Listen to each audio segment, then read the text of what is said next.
Now, indie drills. So the way we work our indie drills, these are pretty much our daily essentials, depending on how much off man we'll be playing that week and depending on what Coach Cassidy has in the script will determine which one of these drills I do or if they are even getting done that week. So that's our key. So our read steps, we have to work that. You can't just throw a corner out there and say, hey, read 3 or 5 steps, and they don't know how to look at it or read it. So we're going to work that key to quick game, and what we'll also have to work is the eye transition. So with that, I mean a lot of times you get a guy, hey, he might read the 3 or 5 step at the quarterback, but after the 3 or 5, he's still looking in there and we're in man. After I get my 3 or 5 step read, I have to snap my eyes back to the receiver. So I'm really making sure we're working that eye transition. Now the next phase of it is the pedal. So we're going to work on opening up, and whether that's will be man turn or zone turn, that's drills that's going to be worked into the practice. And another thing is leaning on the wide receiver and high pointing the ball. I believe at DB you have to work ball drills almost as much or more than receivers, because receivers halfway know when the ball might be coming their way. They're used to touching the ball, where at DB we might get 1 or 2 chances to make a game-changing play, and if we haven't repped it, I don't know if the DB will be able to make that play. So right here, so now here you can see me. So picture I'm the quarterback right here, and I'm giving these guys a 3 or 5 step read. So once I give them 3, so they settle their feet, their eyes got to snap back to the receiver.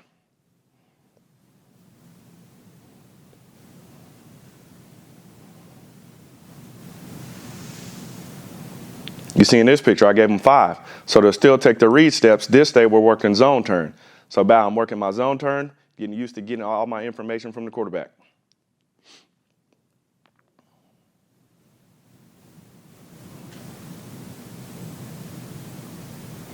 Five-step read, zone turn. So now, in this drill, I'm simulating that we're playing cover 3. So now, right there, you can tell this dude right here is guessing. So the dude right here, right on the 20, he's guessing, because if he's still keying me, so if I hold my arm straight, that means I'm simulating in our cover 3 that you need to overlap the seam of number 2. If I pointed them out, that would be simulating that 2 has eliminated himself, and now I can be heavier on 1.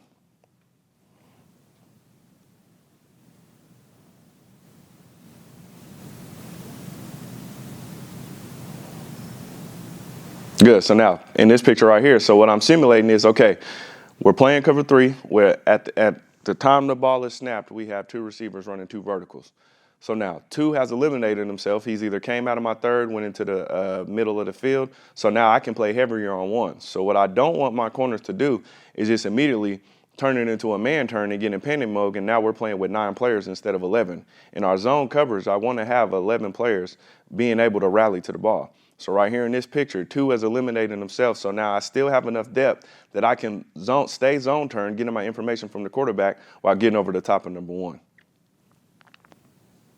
So now here's one-on-one reps of it. So now I get he is looking straight at the man. But again, you see his on-snap footwork. He's still taking his read steps. But I stick my foot in the ground. So now what I teach these dudes is when we're coming and we're driving on a route from off coverage, hey, drive that hip 2 steps before we look back for the ball. So as you see, he's coming out of the break. He drives 2 steps, hands on the ball, INT.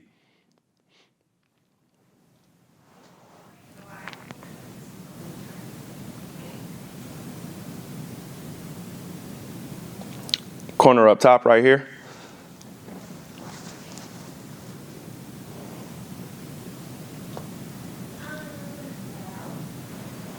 Drive it 2 steps, finish on the ball, house call. Or maybe, depends on if the quarterback would have caught him or not.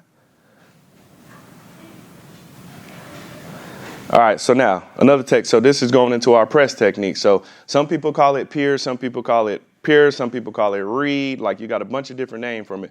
But really, at the end of the day, in our peer step, it's a more aggressive technique, and it's a 6-inch step to my leverage, inside or outside. So depending on the call in our defense, the corner of the nickel, he could be shaded outside or he could be shaded inside leverage. And we're not giving ground, and we're bringing the fight to the receiver. But one thing that you have to remember is my feet must move first. I cannot shoot my hands first and get caught with dead feet, or I'll end up getting left at the line. So now this is just working how we work it in Indy. So now we'll go through this every day, and this is just our daily essentials. So sometimes with Coach Cassidy, he'll give you 10 minutes before practice, before they stretch. So this is a low-impact drill, and all we're working is we're stepping to our leverage. So we'll step 3 times, no shoot. Then we'll step and shoot 3 times. Then after that, we'll go to step, shoot, counter. And these are low impact drills that you can just do pre-practice, just get them warmed up, get the quads fired up before because normally after this period, we would go to team stretch. So now we'll flip it the other way. After the 3 counters, we'll flip the other way. So I'm picturing my ball is now over here. Same drill, I'm stepping to my leverage.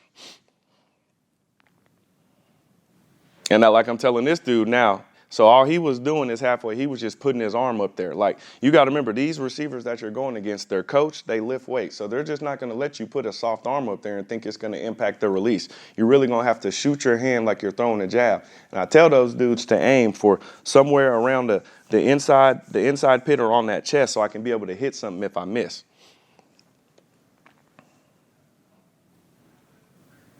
All right, so our feather technique. So now, all this is we're taking 6-inch steps, but instead of lateral, we're taking them back. So we're taking 6-inch steps, giving ground, and we're waiting for the receiver to declare to shoot our offhand. So it's really vital to make sure when we're doing our feather technique that I don't get caught feathering and shoot the wrong hand. Because if I shoot not the offhand in the hand to him and he swipes me by, I'm going to have my hips locked and it's going to be harder for me to make a play, if not ending up being a touchdown.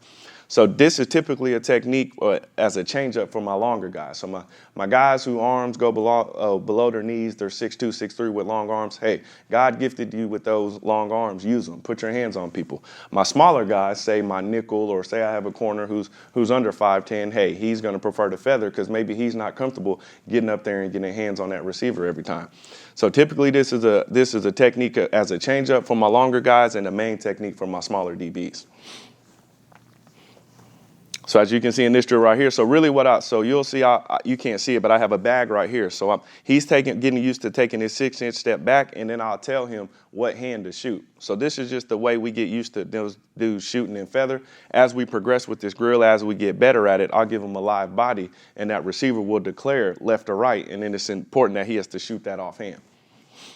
So this is just getting used to those guys to taking those 6-inch steps and really finding the speed that's going to be okay for you. Because what I don't want them is to go too fast and then you end up giving that receiver a free release every time.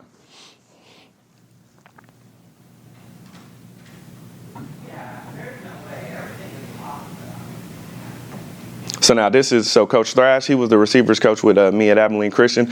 He did a great job we working off each other and really making sure that his guys were able to get off press while my guys were also able to get good work against live bodies.